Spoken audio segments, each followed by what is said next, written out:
영원한 것을 얻기 위하여 버리다라는 제목으로 같이 말씀을 나누겠습니다. 이사야서 53장에 보면 이런 말씀이 있습니다.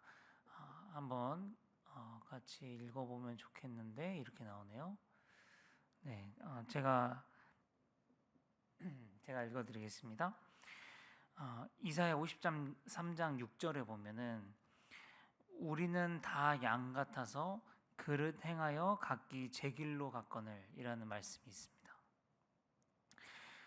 양이 어쨌길래 우리가 다 양 같다 그렇게 지금 이야기하는 걸까요?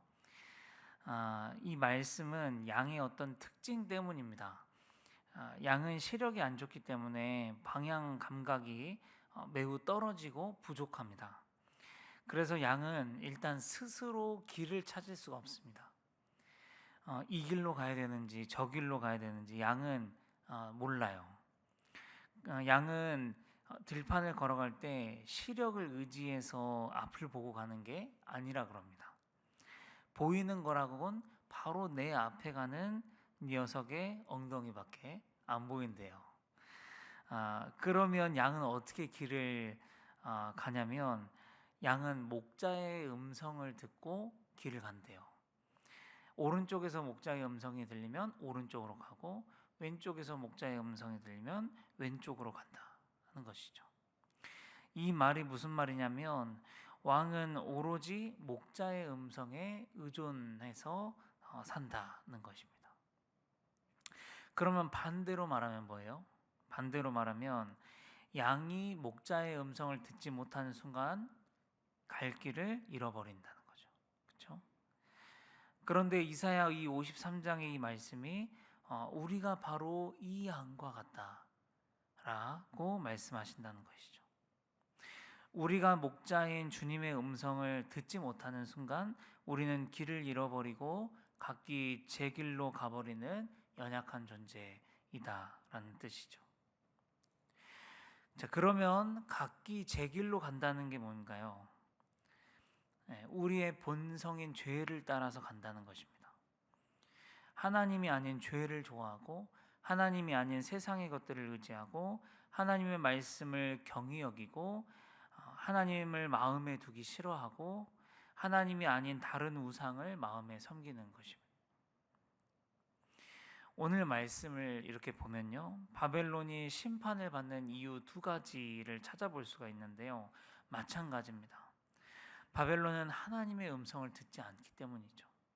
본인들이 양 같은 존재라는 사실을 망각하고 본인들이 양 같은 존재라는 사실을 잘 모르기 때문에 하나님을 떠나서 하나님이 아닌 다른 무언가를 의지하는 것이죠. 바벨론이 무엇을 의지했는가? 오늘 말씀 51장 13절 한번 보시겠습니까? 예레미야 51장 13절을 같이 읽어보겠습니다. 시작. 많은 물가에 살면서 재물이 많은 자여 내 재물의 한계 곧 내 끝이 왔도다. 여기 보면 앞에 부분 많은 물가에 살면서 재물이 많은 자여 그러죠. 바벨론이 의지했던 건 뭐냐면 많은 물가라는 거죠. 물의 풍족함입니다. 물의 풍족함을 의지했다. 물의 풍족함은 뭐냐면 그 땅이 살기 좋은 땅이었음을 의미하죠. 아주 비옥한 땅이었다는 사실을 말해주고 곡식과 열매들이 풍족했다는 것이죠. 바벨론은 그것을 의지했다라는 것이죠. 무슨 뜻이냐면 곧 하나님이 없어도 우리 이만큼 잘 먹고 잘 사는데 문제 없어, 그런 뜻인 거죠. 또 뭘 의지했냐면 재물을 의지했다는 거죠. 재물이 많은 것도 마찬가지입니다. 이 세상에 돈으로 안 되는 게 별로 없는 세상이잖아요. 돈만 주면 뭐든 살 수 있고 가질 수 있고 얻을 수 있는, 어떻게 보면 돈이 권력이고 돈이 만문인 세상이기 때문에 하나님이 굳이 필요치 않다는 거죠. 여러분, 우리도 물의 이 풍족함과 재물의 많음을 경계해야 합니다. 예수님께서 부자가 왜 천국에 들어가기 어렵다고 했는지 그 말을 정말 깊이 묵상하고 정말 많이 되뇌어야 합니다. 왜냐하면 그것들이 하나님을 의지하지 못하게 하고 하나님의 자리를 그것들이 차지해 버리기 때문입니다. 그만큼 돈과 풍요로움이 이 세상에서는 파워가 있다는 것이에요. 우리가 그것을 의지할 만큼요. 그러나 여러분 방금 읽은 말씀의 뒷부분을 한번 보시면요. 이렇게 이야기를 해요. 우리가 이것을 꼭 기억해야 하는데 오늘 말씀 13절 뒷부분에 보면 내 재물의 한계 곧 끝이 왔도다 이렇게 이야기하잖아. 그럼 돈에는 물론 파워가 있고 능력이 있고 실제로 돈이 할 수 있는 일이 이 세상에 굉장히 많지만 그것들이 하나님이 아니다. 그것들에게는 한계가 있고 끝이 있다는 것입니다. 여러분 이제 이 말씀을 준비하다가 이 찬양이 생각나는 옛날 찬양인데 돈으로도 못 가요 하나님 나라 아시죠? 네. 벼슬로도 못 가요 하나님 나라, 힘으로도 못 가요 하나님 나라, 지식으로 못 가요 하나님 나라.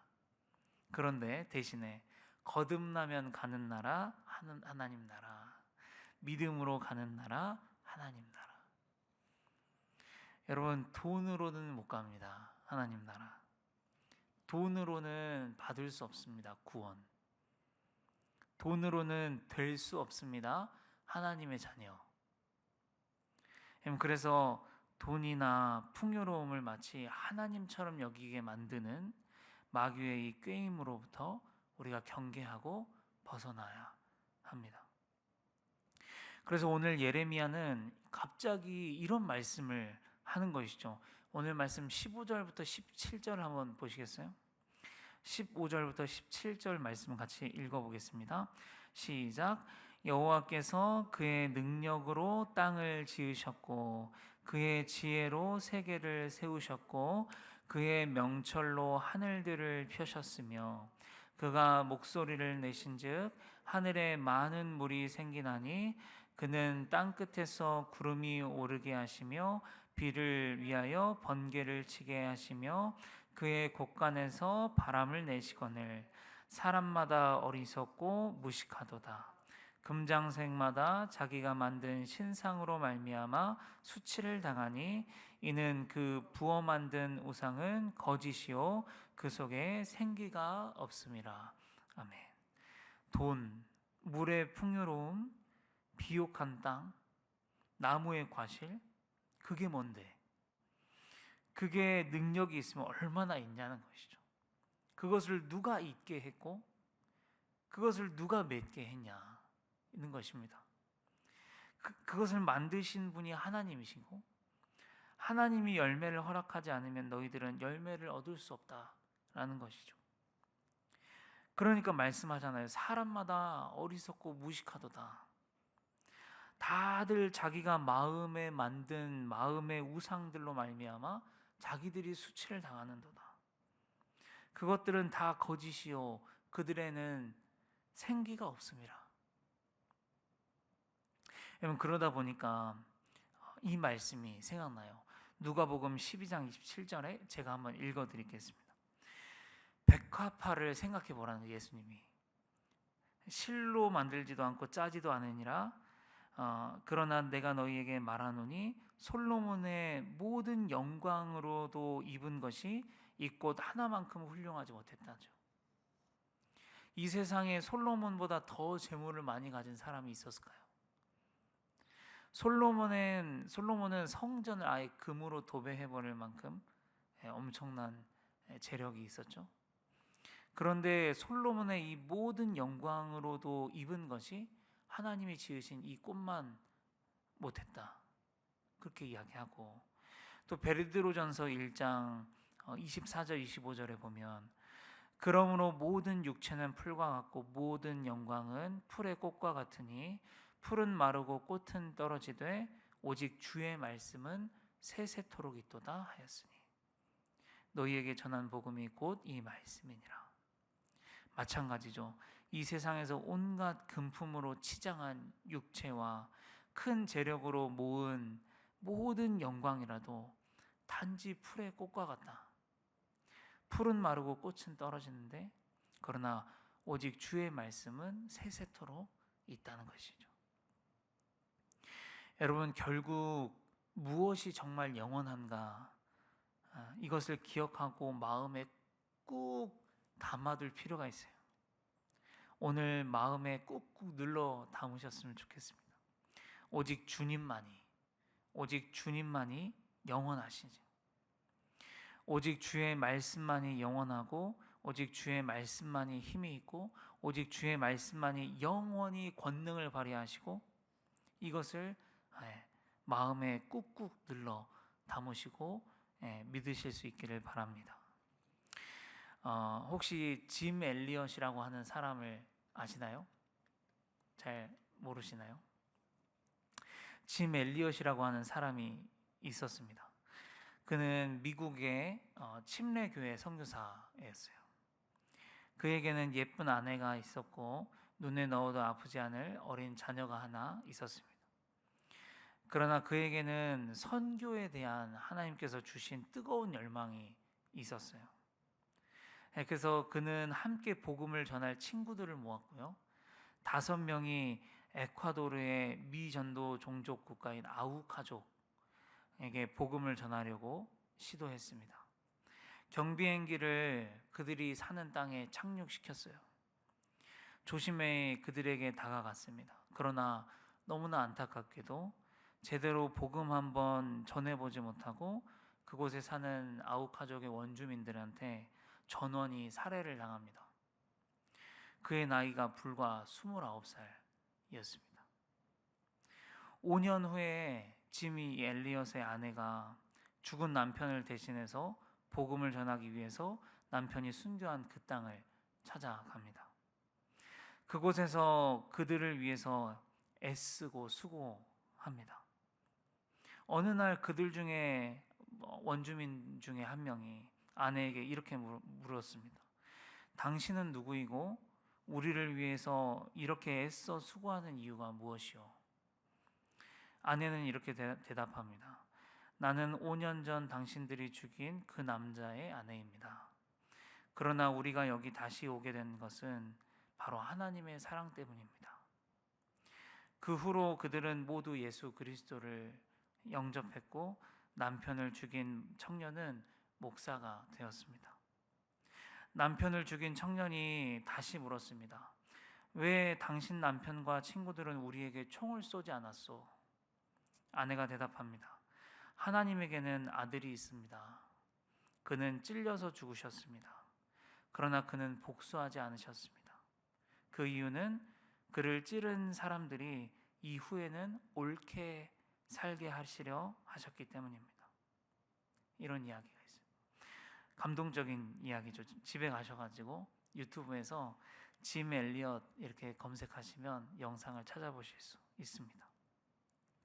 이 이야기를 들려드린 이유는 남편이었던 이 짐 엘리엇이 했던 말을 우리 성도님들께 소개해드리기 위해서입니다.